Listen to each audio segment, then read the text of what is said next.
Good evening. Happy Wednesday. Welcome to Live in Conversation. I am your host, Daphnée Renee Antoine, with my lovely co host, Daphnée Camilien. Daphnée Camilien, indeed. So, we are live in conversation every Wednesday where we come in to have a conversation with you all about things that matter, some news of the day, a few legal matters, maybe immigration, maybe business. So whatever that you may be interested in, we have people who can teach you where you can improve in your business, and I do some financial literacy stuff as well. So that being said, before we get in on our conversation today, we're gonna do our disclosure as always. Tony Chameleon, if you could kindly help us out with that. Sure. So our podcast is for information purposes only, as well as for entertainment. So I am an attorney, and this podcast does not establish any type of attorney-client privilege, as well as Renee is a financial entrepreneur, and any advice that she gives does not establish any type of client's relationship. So just please note that it's for information and entertainment purposes only. Awesome, awesome. So our topic of the day is Olympic pressures. As many of you may know, the Olympic is currently going on in Tokyo, in Japan. So a few elite athletes have been in the news lately, and specifically with respect to today, Simone Biles and Naomi Osaka, who unfortunately lost her match, and Simone Biles who withdrew. So maybe like before we get into it, maybe a little bit of background story on what's been going on with Naomi, and then there's no like background story with Simone, but then she's a lot is expected of her as well. But I think they have something in common. And Yes. so with Naomi, she was the background story is I don't if it was last month or a couple weeks ago. It Yeah. was I think was it Wimbledon or the French Open? Yeah, so it was initially the French Open. She Right, declined to do any media appearances, and right, then so she was fined because of that. And then so she decided she's gonna just withdraw overall, which what a lot of criticism. There was some support, but there was a lot of criticism as well. And then after the French Open, she did withdraw. She didn't withdraw, but she just didn't go to the Wimbledon. right, And then so right. She now she's in right, the Olympics, and now and it she's just in, yeah, yeah. yeah, and so but I know she cited mental just to help. I don't say I guess mental mental health. health. Right, just to protect her Yeah, mental mental health. health. She did And say then, that. yeah, I think Mm-hmm. everyone was really excited about her going to Olympics. You know, she's playing for Yes. her Mm-hmm. home country, and then she lost. So we're all Yes. sad about that. You know. Yes. hmm But I mean, that kind of So go ahead. no, go ahead. Go ahead. I Definitely. was gonna say it leads also into what's going on with Simone Biles in her trying to protect her mental health Mental health as well. as Mm-hmm. well as well as the physical health too, you know, because Yes. um, as I'm reading more and more, for those who don't know, Simone Biles, you know, is a fantastic, you know, gymnast, and she's our, you know, US's chance to win gold for like everything, Yes. and she pulled out of the all around the That took competition, courage. right, That as took well a as lot of courage and a lot of confidence. it did, and as well as the team competition, Yes. and Yes. which led the U.S. to get silver in the team, Mm-hmm. and then Mm-hmm. I don't know what happened with the all around, but yeah, like I was reading more and more about what happened to her because I was super excited. I was following the stories, um, and I was sad to hear that, but I'm also like, you're right, like, and also proud of her that she was, and for both young ladies that Exactly. they are that strong that they are like, you know, go ahead and I need to protect this because, you know, people who don't know about, you know, any type of mental health or can't even understand it because maybe they haven't experienced. We all have our ups and downs, but and I'm not saying that they have any conditions, but like we have to. They're listening to their bodies. They're the elite, and they're listening to their bodies, which oftentimes I think a lot of us fail to do, right? And their bodies are telling them we cannot do this, and they're listening, which is like, who is anybody to tell someone, because you can't step into that person's shoes. You have no idea how, you can only imagine how they're feeling. So if someone tells you I can't do it, you should accept that because these are the elites of the elites, and they're listening to their bodies. So I mean, I applaud them, especially as women. Oftentimes we're taught to just not speak up, or just keep going, keep pushing. It is what it is. Right. And just the fact that, I mean, I've gotten into this debate recently with someone who was talking about Naomi and was saying that she should have, sucked it up and just done it. And I was, you don't know what the person's feeling, what they're going through. You have no idea. And I always say this, the other extreme is this: if those ladies did something to themselves, right? Or if Simone Biles went out there and severely injured herself, right? And she knew in her heart of hearts she couldn't do it, but she pushed herself anyway. Everyone would have said, well, why didn't they stop? Why'd you do it? Right? They should have just took a break. Like their health is more important, Why would double-edged sword? Right. And so everyone would have said, agreed with that. But, when they're courageous enough to do it ahead of time and say, no, I can't do this anymore. Yeah, it should just be accepted. It should just be accepted. Yeah. So, yeah. So I applaud those ladies. And, they definitely have my support, even though they don't know me and they don't need my support. But I think it's a lesson for all of us as people, not just women, but just as people, to just listen to our bodies. I'm guilty of that too, just pushing through when, you don't know the damage you're doing in the long run. What are your thoughts, Renee? So my thought is, I was really rooting for her, Yeah. I watched her. She had Naomi Osaka. I'm rooting for everybody, Right. Simone as well. But I was like really following Naomi Osaka's story. I literally watched her Netflix documentary. Oh, I haven't seen it yet. I saw the whole thing, right? Mm-hmm. And it's just, this is basically what she's been talking about. And she's young. To imagine, she's like 23. Like, can you imagine, like, what you were doing? Like, I remember when I was 23, it's like, that would have been a lot. Yeah. That's a lot for me now. This is a lot for any 23-year-old to have this whole pressure on your shoulder. It's basically, you have a country that you carrying the country on your shoulder. Yeah. And then she talked about it in her documentary, and especially because like she has so much.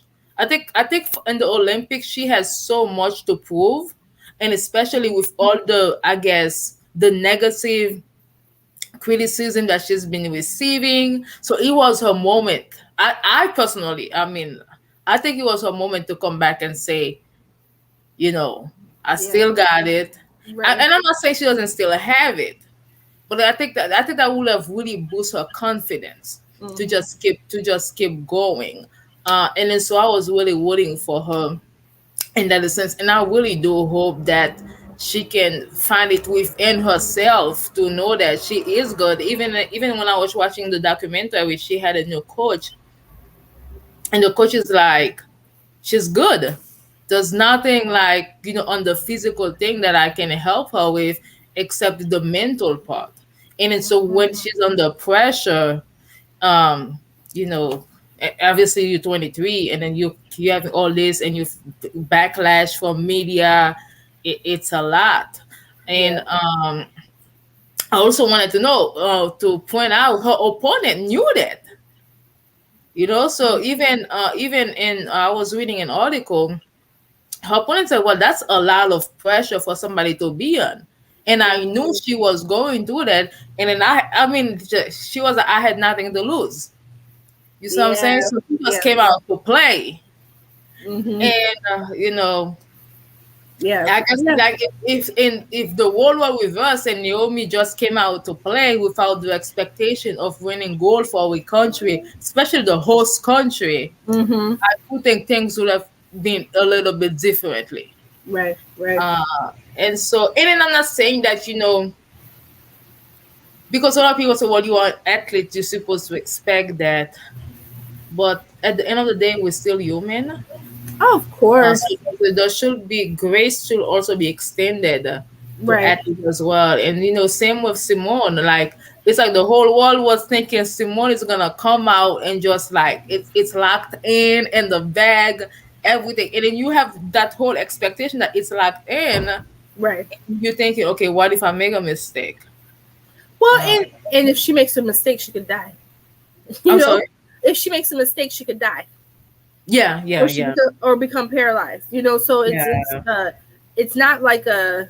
That was something I was talking with someone else. It's not like a team sport where you get you make a mistake, but everybody else puts up the numbers or fixes it and they win, and so you can come back later.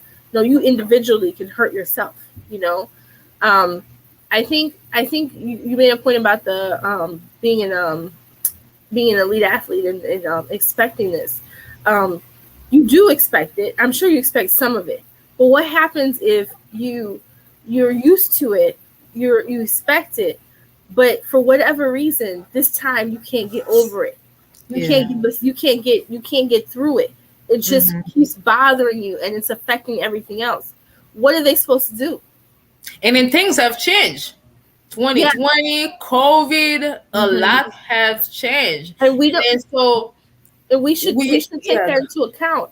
We don't yes, know what their life was and what their goals were because everything has been pushed back a year. So we don't know what they had yes, planned. They may have yeah. been good last year, but this year a lot of stuff has happened. A lot of stuff is happening. Things have changed. The atmosphere does not fan. It's a lot. And I think it's unfair. I think it's unfair for, I mean, like the everyday person to receive grace when it comes to COVID and to working. And then for the Yeah. athlete, they were like, okay, you got to do this anyway. Right, right, It's like we make us happy, right. and be quiet. I don't care about your mental health. I don't care about what you have to go through.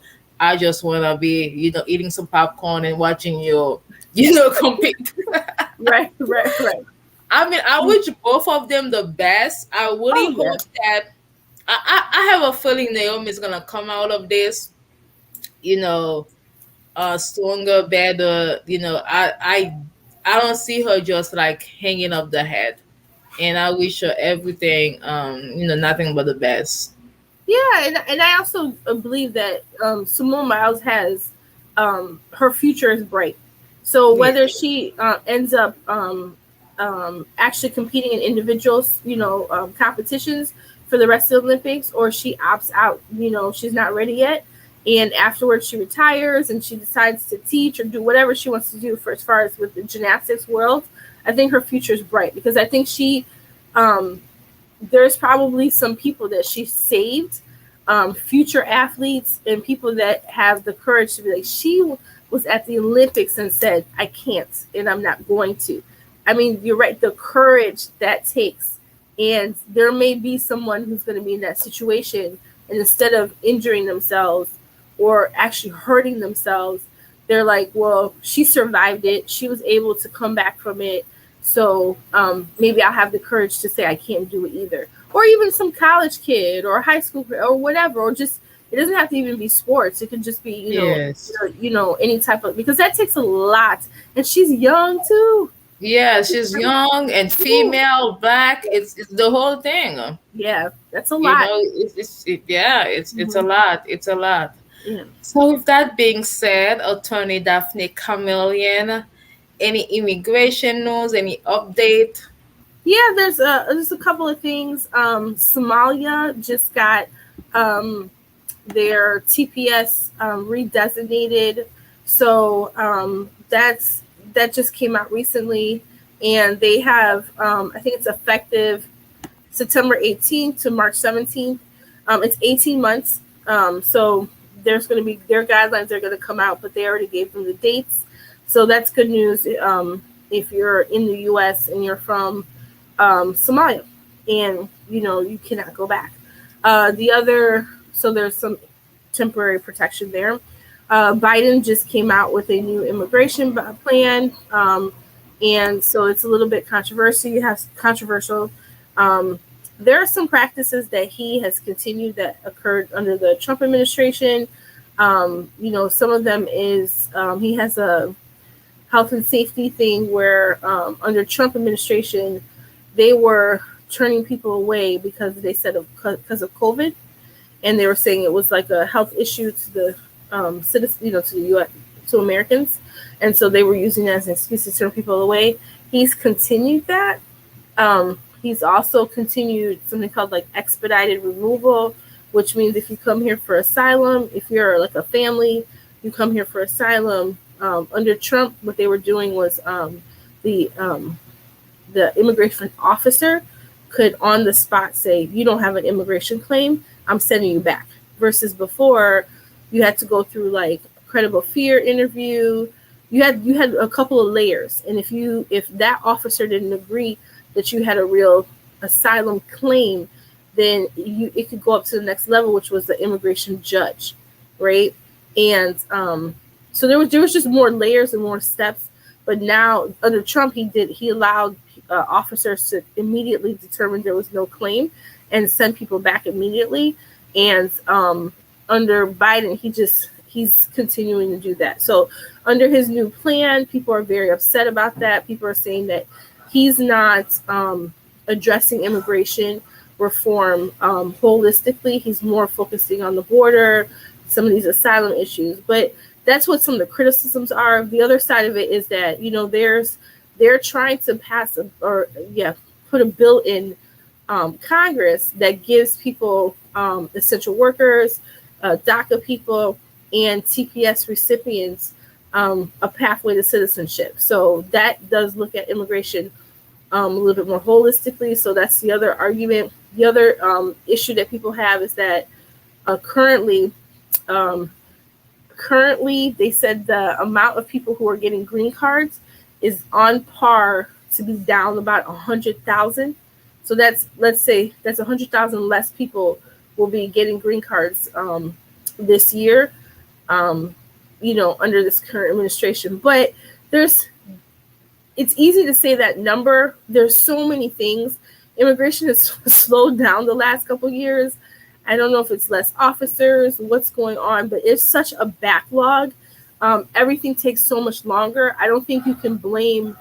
I would be weary blaming this administration for that, and the fact that there's such a backlog that's taking a long time. Processes are taking, things that used to take 6 months are taking a year, 18 months. So when you have that type of situation, I don't think you can blame the current administration. They're inheriting it, and it's just probably catching up to all the stuff that was going on in the last administration. But yeah, it's taking longer for people to get green cards. So I just say that to say, though, if you have something to do with immigration, do not wait. Go ahead, fill your paperwork out, and get in line, because if there's a lot of new hires, if things start going progressively quicker, just get in there, get your application in, get in there. But yeah, less people are getting green cards, so I'm sure there's going to be some type of changes that are going to come. Back to you. So I have a question. Yep. I recently had a discussion with someone regarding TPS.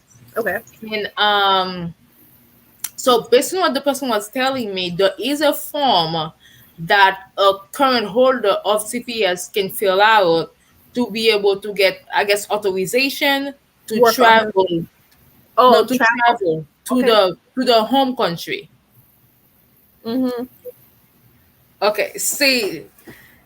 So okay. So it's advanced parole. So there's two parts. can you get advanced parole to leave the country? Can you apply for it if you have like, let's say you have a sick mother, you're afraid you're not going to see her if you believe she's going to pass away, or you want to see her because she's very sick, whatever. If it's something where you're in and out for some major reason, right? Then yeah, like, or let's say you want to go out the country because you want to go, I don't know, you need to go to another country for whatever, right? Yes. No, to the home country that right. you No, I know what you're saying. Yeah, I'm saying, but it's, you can use it for other places too.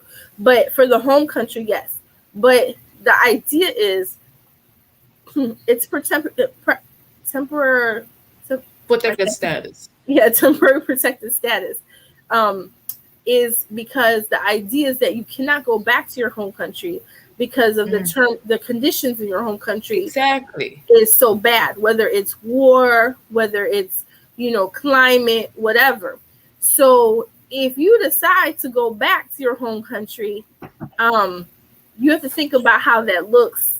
You know, if there are right, there are circumstances that cannot be avoided, but people should take that into account. I have heard people say that before and have been interested in that, but it's like, there are situations, like I said, a dying parent, you're never going to be able to see that person again. There may be, like, you want to take the risk, but not pleasure, because the pro purpose is that, you know, the U.S. it's temporary, and it's because you can't go back to your country. If you decide to go back to your country, I don't think that's a good idea. I mean, they would need to speak to a lawyer and figure out that's something you would sit down and figure out what's going on and why they want to go back, and, you know, is it really necessary? But there are circumstances that it is. It is. You got a sick child, you know, there are stuff that it is. You take the because like the way I saw it is exactly what you are saying, because it's temporary protected status, meaning that they're saying the situation is unbearable, that, you know, it's gonna be unfair or inhumane to send you back. Okay, so giving you temporary protected status, and if you just get the paper to go, then plus it's gonna be looking, I guess, bad for the current government, that administration, because especially when they're gonna look at the numbers to see, okay, how many people is actually going back, then that means they don't really need it. And it's especially and especially if there's gonna be a fight for a pathway to residency, then they say, well, they've been going. So I feel like that may, I guess, hinder some future legislations. That's you know how I talk about it. Yeah, I would think that if there's like a mass amount of people going back, that would affect their decision to extend it later, or to, you know, basically to extend it or to include these people in a group, as to if it's, you know, dangerous enough, or what the situation is. You know, if you have lots of people going back, even though there's violence in the street or etc., you know, yeah, and it could be denied, and it could be you know, if you have asylum, that's why you have to see an attorney, because, or at least do your research and figure it out, because if you have an asylum claim, that's a big no-no, because the whole reason you're filing for asylum is that you're being persecuted in your home country. If you're being persecuted in your home country, how are you going back? That means are you being persecuted, and how is that going to be looked upon with immigration? So yeah, those things are, you hit it, you got it. You got I'm like, no. All right. So any, I guess, update yet in the guideline with respect to the Haitian protected status? Right, you're right. So it's still, and I can't. It's kind of shocking, because it was decided in May 21st, and we're now at the end of July, and the guidelines still have not been out. So I don't know. With all the stuff going on in Haiti, maybe This will help people. I don't know as far as when the guidelines. Maybe this will encompass more people, as far as like yeah, you have to be here in the country on May 21st, but you don't know what kind of other conditions they're going to put on it. So maybe this will be beneficial in the long run. But yeah, they still haven't released it. If you're going to apply for TPS, the only thing I would tell you, number one, have you been in the country on May 21st? Number two, how long? And then also you need to be able to prove it. You need to be able to show, like, some people have cell phone records, some people have pictures, some people, there are things that if you've gone to the doctor, any type of medical records, things that prove that you've been like here continuously. Mm-hmm. So that's what I would tell people. Start getting their paperwork together, start making copies of their passport. They can do that. They can start kind of getting that paperwork together. If they don't have any of that stuff, they're going to need at least like letters from people. If they go to church, perhaps they can get letters from the pastor saying that they've seen them in church every week for the past 3 months, etc. But they can start getting their paperwork together so when the guidelines come out, they're ready and they can apply immediately. Awesome. And obviously, many people may need this assistance right now.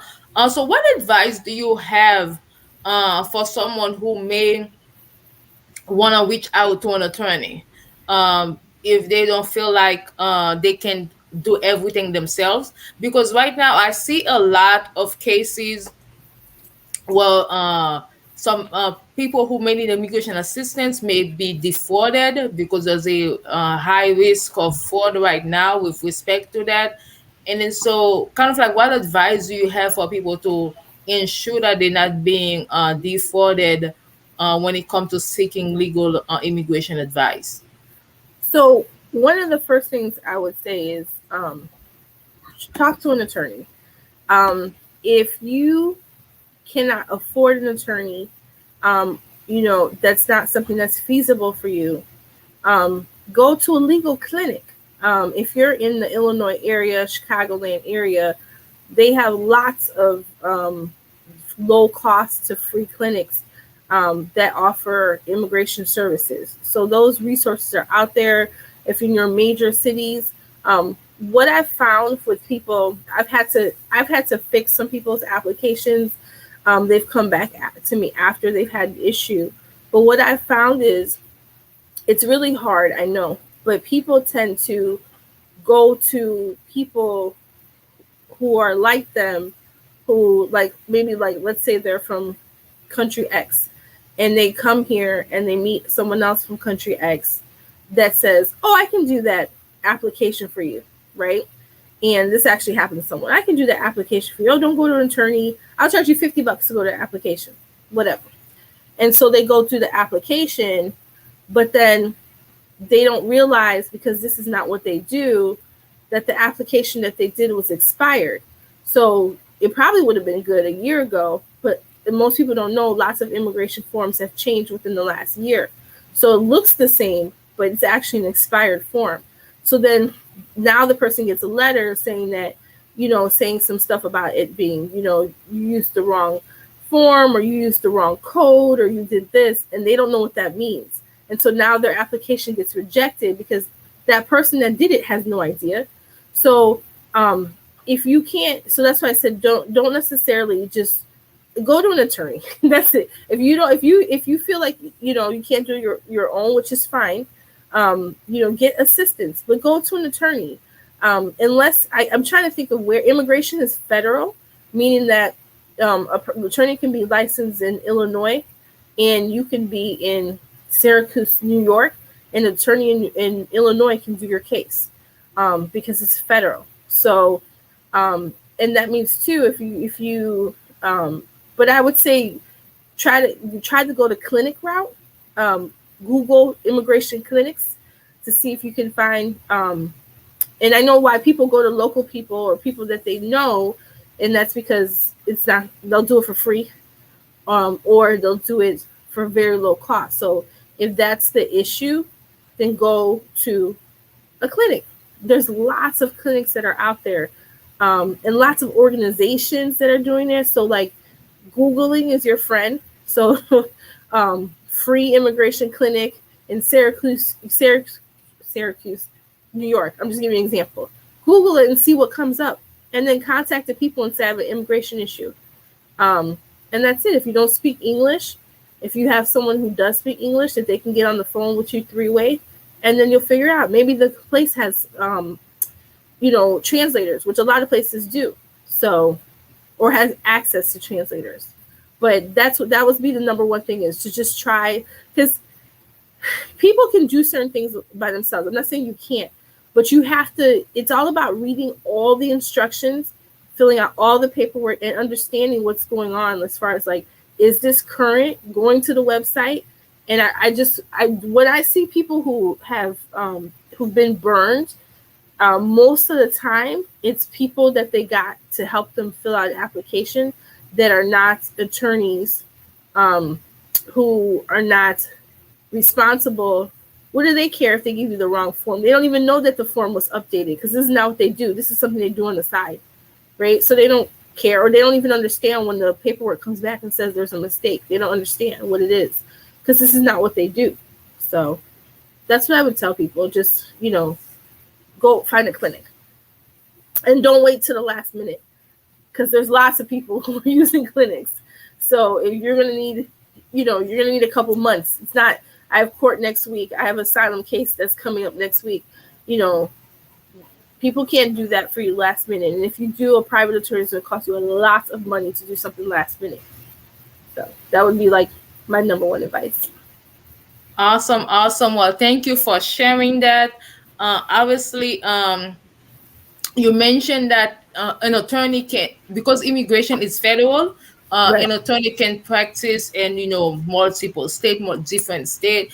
But what I will add is that if you feel comfortable, work with an attorney in your same state, somebody that you can meet, face to face, Right. especially because coming from like a banking background, I do see like the various fraud that's going on. And sometimes you don't know who you're talking to. You don't really know if the person that you are talking to is legit. And That's true. so while if obviously if you have a referral, then definitely you can do go and do that. But then the more you can go in somebody's office and see them face to face, the better, because you are, it's hard right now. Okay, so we It, want you to protect your money, to protect your peace of mind, and to protect your information too. So the and more you can work with somebody local. And I will add too, you just made a good point. If you don't know, so attorneys, just like doctors, are very heavily regulated by the state that they're in, right? So that being said, if you meet someone and their name is John Smith, and they say they're an attorney, you can Google, let's say Florida bar, is what you have to, bar association, John Smith, find their website, and it's public knowledge. He should be in their registrar, right? Saying their name. You should be able to put his name in and see he's been an attorney since this year and in this state.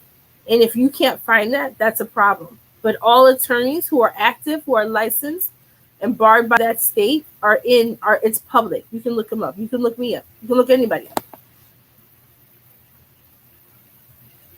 Oh, you're mute, I think. Okay. Awesome, awesome. Well, thank you for sharing that. So I have attorney's Camilla information being scrolled down.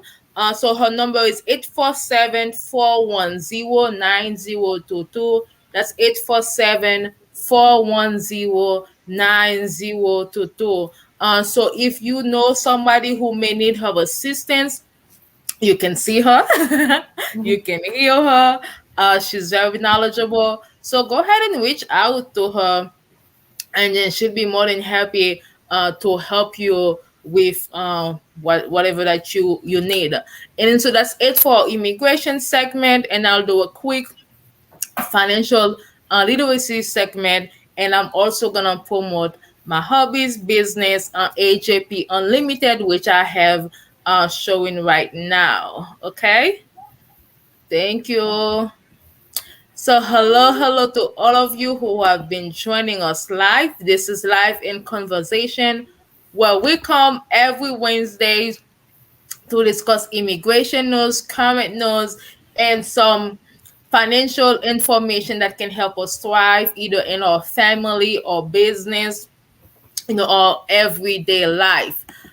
So I'm a former banker. I'm a life insurance agent, and I also do bookkeeping for my husband's business, AJP Unlimited. First and foremost, I'm a stay-at-home mom. So that's my first job. In case you're hearing a little background noise, forgive me. Uh, forgive me about that. And so right now, everything that happened with COVID, it just, taught us a lot about what the importance of, having a side income, having being an entrepreneur, being able to work for yourself and being able to work from home. Obviously, for the world to run, for me to be able to buy groceries and go to the hospital, we need people who does have jobs. So thank you to everyone who's out there, who's keeping this country running, for the necessary things that we need. So definitely we need that. In addition, though, we also need people who can continue to service businesses, by providing services such as bookkeeping, the essential, okay, taking care of your kids, that's essential. So that's a lot. Some of us who maybe got laid off from her job, or maybe some of us who, like me, had kids and couldn't be able to go to work, but we still wanted to be able to uh generate an income, make money from home. And then so there's a lot of ways you can do that. So I've been showing you all the different programs such as thrivewithlane.com that I've been promoting. But also know that businesses, they need bookkeepers. They need people who can help them with the books, because they want to spend the time that they have doing what they do best. So, for example, my husband has a transportation business. So his time is gonna be doing the driving. His time is gonna be doing the marketing. Even though I do help with that a little. Let me give myself some credit, because that's what we're talking about here. Woman, hear me war. Right. But at the same time, you and I, we can provide bookkeeping services, being a stay-at-home mama, to those businesses, so that they can continue to do what they do best. And then sometimes people can feel intimidated by being a bookkeeper. So you don't really need a lot of background and knowledge of it. It's something that you can learn. I don't want to say it's pretty easy, because I don't want you to have a mindset that this is easy, let me just jump on it. It does require work, especially because you are dealing with somebody's livelihood, because this is their business. So you need to know, what you are doing, so that by the end, because what you are helping a business owner do is to just help them with the business number, so when it's come time for the taxes, they can just go ahead and easily give it to the tax preparer. And if you are the tax preparer, then you easily have the information. So they want that system to be streamlined, to be efficient, and then so that's how you help a small business owner. And then so if you are working from home, or if you are staying at home and you are interested in learning how to become a bookkeeper, I do have an affiliate program that I can share with you all, that can give you a 6-week course on how to provide that service working from home, you being your own boss, and helping small business owner manage the books. So I'm going to be sharing my screen with you right now, and I'm going to put the link. I should put the link on the comment so you can click on it. And I'll do that in the future. Give me 1 second while I share my screen with you. All boom, boom, boom. So please let us know your thought about our show. We definitely like the likes, the comments, any question that you may have. Feel free to reach out to us. And this is it. So bookkeeper training school, obviously that's basically what it is. It's bookkeeper training school. It is a program that teach you how to be a bookkeeper, using QuickBooks to help small. And when I say small business, I do believe the business administration, they consider small business to be making, like, I think, less, 1 million or 2 million. Yes, Okay. yes, yes. That's a small business. So when I say small business, it's a lot of businesses are considered to be small business. So you can, I'll have the link for you, well, you can read more about what is a bookkeeper training school. If that's something that's fit with your background. My background is banking, so that's definitely fit with me. So always think about, don't just jump on everything. Think about, does this thing fit with me? Do I have a desire for it? Is that something I'm passionate about? Do I have time to do it? Because it does require time, even though it's not gonna take your whole time. Because the point of you staying at home is so you can, like, take care of your family. But then if you also wanna help out some businesses with the bookkeeping need, that's something that you can do. And so this is the creator, uh, Kristen Ingram. She's the creator of Bookkeeper Training School, and it basically is the same reason that she did it. She's an accountant, but you don't have to have an accountant background. Again, all the information is there. Um, Unfortunately, Kristen, she was diagnosed with cancer. She couldn't go back to work, and then obviously you can see her lovely child right there.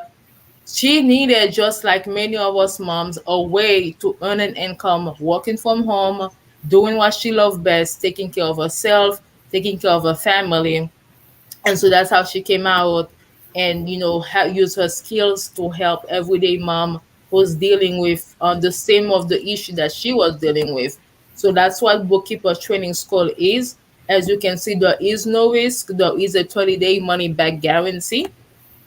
So right now, if you were to go in, and this is all the bonuses, ways that not only she give you the knowledge that you need to be a excellent bookkeeper, but she also teach you how to master your time.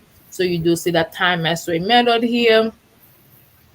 So there's like smaller classes, so how to have power hours, how to maximize your time. Um, and then so how to market your business, all of that.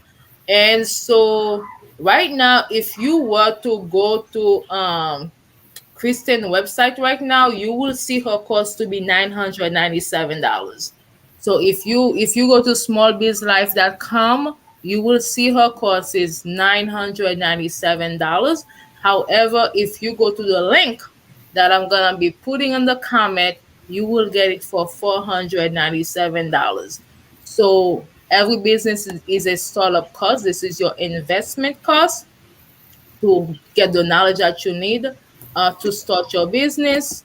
And so, if that's something that you are interested in, if that's something that you see is of value to you, Mhm. uh, so definitely you can do that. So, that's it for today.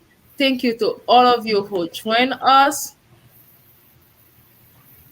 I'm trying to go back to my co host. Mhm. Yes, we are back. This has been Live in Conversation. We are so appreciative of all of you who come live with us, all of you who share, all of you who comment. A special shout out to Glaciana, always saying hello. So we definitely appreciate you. We definitely appreciate the support. So continue to like, share, and let us know some of the questions that you may have, things that maybe Attorney Camillian can answer for you. And if you know anyone who may need her assistance as well. So let me put back her number. and it's 847-410-9022. That's 847-410-9022. I also mentioned that my husband has a courier business. So if you're a business owner and you need a courier, somebody who can help you serve different business owners, or maybe we just a person who needs some moving assistance, you can reach out to my husband James Antoine at 847-262-1759. 847-262-1759. So anything else you want to add, Attorney Chameleon, before we call it a night? No, that's it. That's it. That is it. Oh, I do want to add one more thing.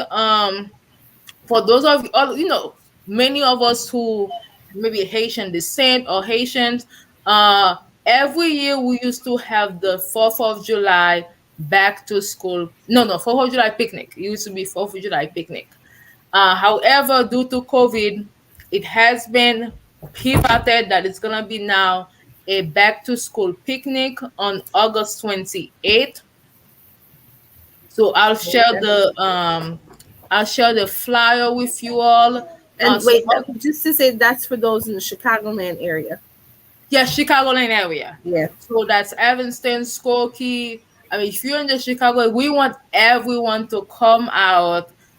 There's so many sponsors. If you are a business owner and you want to be part of the back to school event, reach out to Gerald Daye. I will put his information in the comment as well.